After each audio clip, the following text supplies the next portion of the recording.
Diqqat qiling, 5-oktyabr erta tongdan O'zbekiston Respublikasi Prezidenti Shavkat Mirziyoyev haqida xabarlar tarqaldi.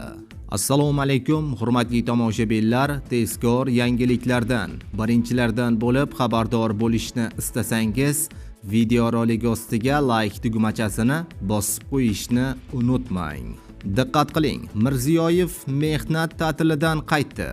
O'zbekiston Respublikasi Prezidenti qisqa muddatli mehnat ta'tilidan qaytdi deb yozmoqda Prezident matbuot kotibi Sherzod Asadov.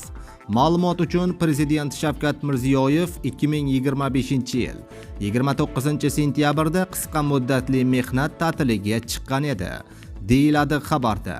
Azizlar, videoroligimiz keng tarqalib, barcha O'zbekiston fuqarolariga e'tiborishligi uchun like tugmachasini bosib qo'yishni unutmang.